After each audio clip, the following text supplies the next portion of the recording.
My name is Billy. I came from a family of 11. Grew up in California till I was about 12 and then moved to Tennessee. It was when things started getting a little rough. I grew up Buddhist. More or less, me and my dad, we just bonded over football, and my heart for football was a big thing for me. And around the age of 12, my dad got caught into arranged marriage and left my mom. And so that was very hard for me. I grew into a lot of bitterness, a lot of anger and depression. I started doing drugs when I was 12.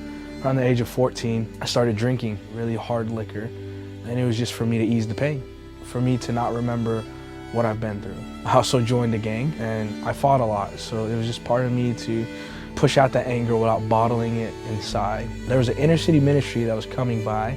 They'd knock on everyone's door, "Hey, would you like to come to church today?"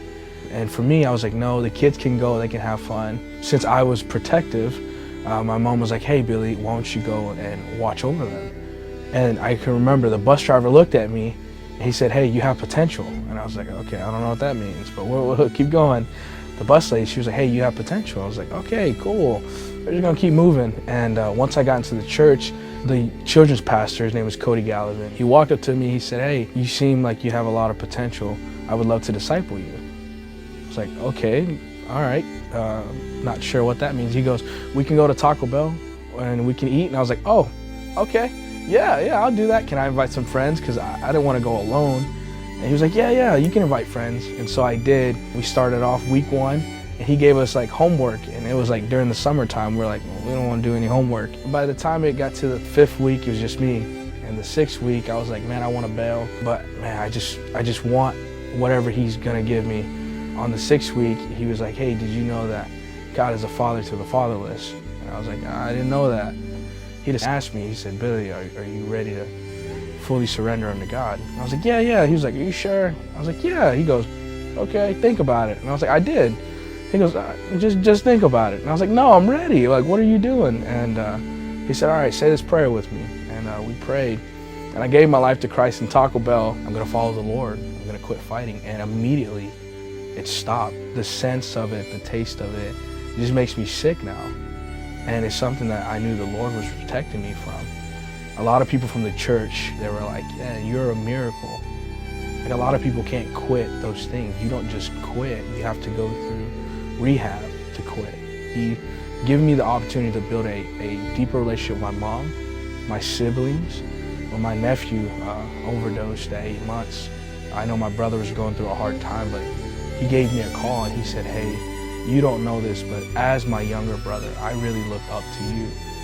Just your joy, your passion for who God is in your life. It is something that I want. So you know what? I'm gonna quit. I'm gonna quit doing drugs. I'm gonna quit drinking. And this time I mean it. I'm gonna do the best for my kids." And from that point, I was just in joy. I was like, wow, my brother's getting to see who Christ is like. And it's so amazing to see, even though in the deepest and darkest times of your life, God can reach out and go, "Hey, my grace isn't enough for you, and I want to call you home." I taught myself how to sing, and from that point, I was like, you know what? Like, if this is what you want from me, God, like, I'll lift up my praises to you, you know, and my hands will no longer destroy, but only build your kingdom.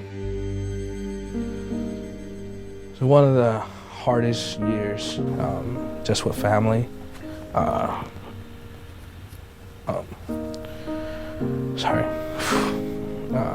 just stress. And I just remember how many times I've been through pain, been through loss.